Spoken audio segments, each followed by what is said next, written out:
Assalamualaikum warahmatullahi wabarakatuh. Welcome back to my journal ya kawan-kawan. Gue masih ada di lapangan Tanjung Sari. Kebetulan di samping gue udah ada salah satu pengrajin gelasan yang legendaris, nggak kalah dengan gelasan-gelasan yang udah saya sebut sebelumnya. Nah, kebetulan di vlog kali ini gue berkesempatan bertemu dengan beliau. Siapa lagi yang kita tahu, owner gelasan Walet, yaitu Ko Willy. Ya Ko Willy, gimana? Ya. Gimana Ko Willy, kabarnya sehat? Alhamdulillah. Alhamdulillah sehat Ko Willy. Nah Ko Willy, kan kebetulan saya baru pertama kali ketemu dengan Ko Willy. Bisa diceritakan nggak sedikit ulasan awal mula Ko Willy bikin gelasan Walet tahun berapa? Jadi biar ada pengetahuan buat kawan-kawan, kalau misalnya ada yang beli sebelum tahun produksi, mungkin barangkali biar juga nggak tertipu. Bisa ceritakan awal mulanya? Awal pertama sih bikin gelasan tahun 2007 lah ya. 2007. Ya. Pokoknya maaf, bisa dibuka sebentar, iya. biar orang pada tahu. Nah kan kelihatan gantengnya. Ya. Saya 2007 lah. 2007 ya, pertama sih nggak langsung bikin, cuma untuk main pribadi, cuman banyak temen yang coba-coba, ya akhirnya jadi banyak yang bisa ya jual lagi sampai sekarang. Ya, gitu. Jadi kalau sudah dipastikan kalau ada gelasan di bawah tahun 2007 itu bukan punya Walet. Ya.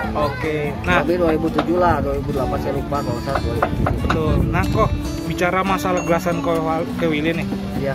Sebenarnya Walet itu teksturnya hanya berbentuk torai atau ada matotnya juga Ko Willy? Untuk dulu sih pertama torai, ya kan, terus kayak rame Indachi itu rasanya Indachi ya. Indachi Jepang. Terus sekarang banyak yang N66. Ya, terus sekarang saya baru bikin matot ya 2 bulan inilah. Oh, 2 bulan ini. Ya, itu juga belum banyak gitu. Betul. Coba sedikit-sedikit bikin gitu. Betul. Artinya Ko Willy pun mengikuti pasar. Ya. Ketika ada pemain yang sudah mulai belajar main Suko atau jepret, nah akhirnya buatlah gelasan dari matot sendiri. Matot ya. Waktu itu yang pertama pakai itu Supron Jakarta. Betul. Kang Supron ya. Kang Supron. Yang pertama matot. Siap.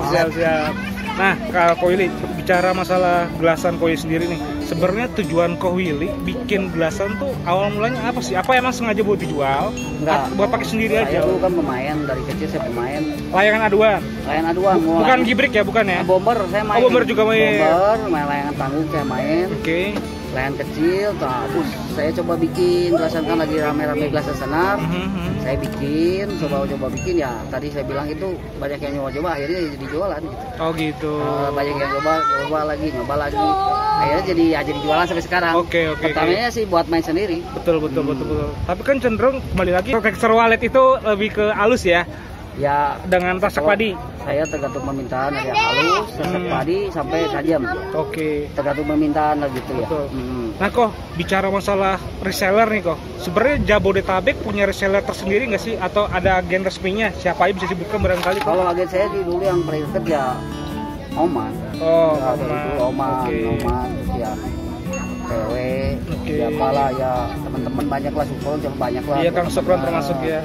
Tapi kalau misalnya ada pemain mau request nih kok, saya pengen tekstur ini terus buat ini, itu sebenarnya bisa nggak buat racikan khusus pesan dari Ko Willy sendiri? Ya kalau sedikit saya bisa lah, cuma kalau untuk banyak kerja, kalau sedikit ya sampai beberapa kilo saya bisa gitu, gimana gitu.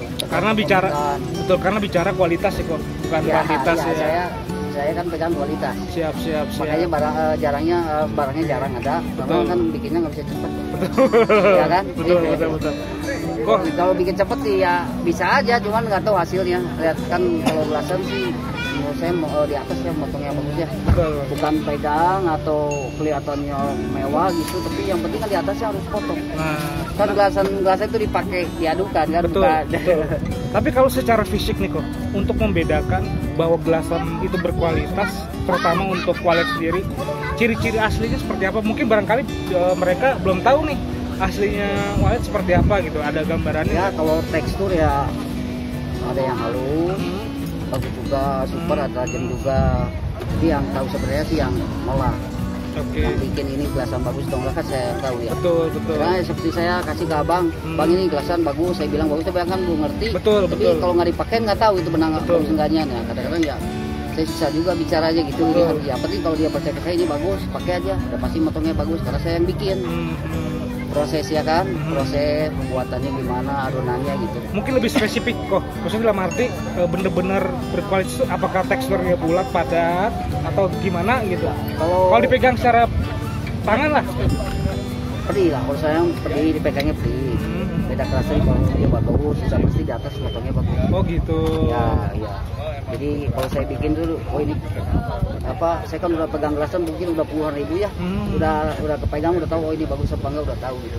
Dari sekian 100 saya bikin pasti kepegang ini ada yang halus, ada yang kasarnya pasti ada. Nggak mungkin bisa 100 itu rata semua teksturnya, enggak, pasti ada yang halus, kelicinan ada. Pasti ada ya, kadang-kadang ya saya pilih gitu, oh ini bagus atau enggak.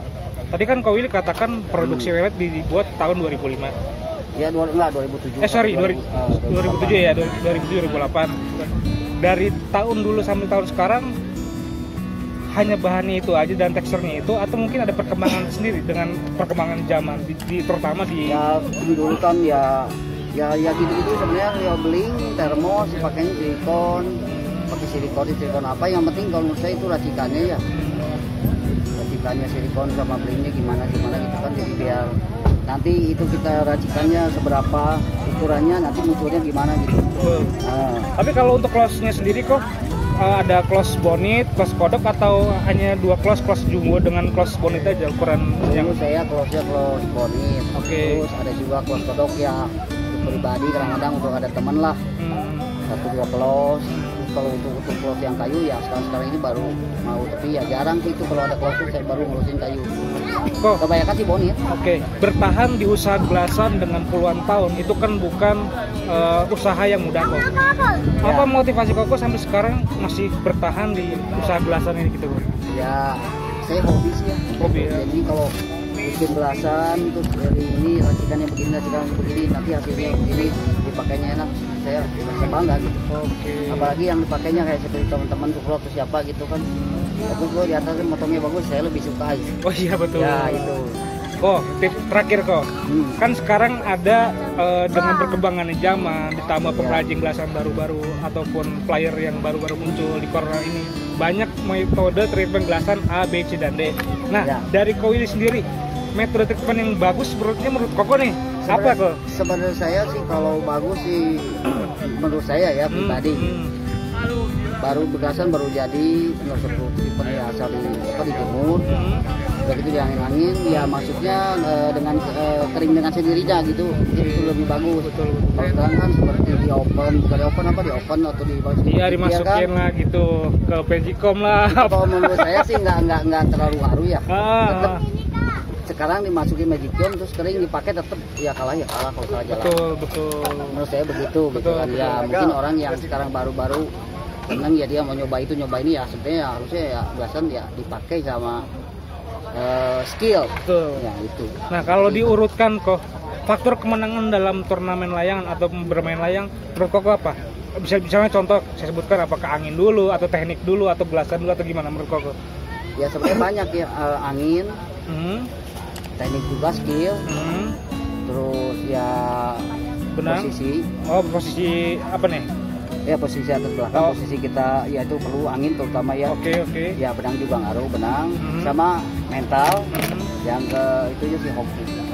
Hoki pengaruh ya. Ya sekarang walaupun pemain bagus, kalau nggak ada hokinya tuh. Kan Koko kan saya kenal Koko lebih cenderung bermain seot. Seot jepret saya dulu. Jepret juga. Saya dulu sebelum seot saya jepret dulu. Berapa? Tips biar bisa lancar main seot gimana kok? Buat pemula nih. Harus banyak belajar. Ya pokoknya sering-sering lah berlatih. Kalau pemain mau pengen bagus, sering berlatihnya sama yang lebih atas.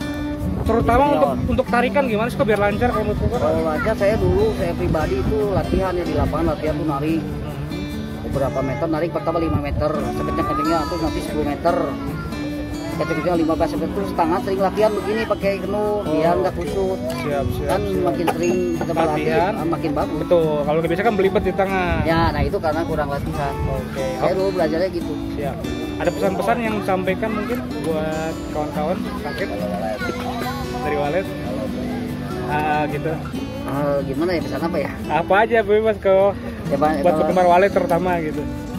Ya, berarti kalau penggemar Walet ya lihat label lah, asli atau enggaknya, ada original. Terus lihat tulisannya ya, tapi itu dari Kevin dari saya. Ya oke, gitu aja kawan-kawan.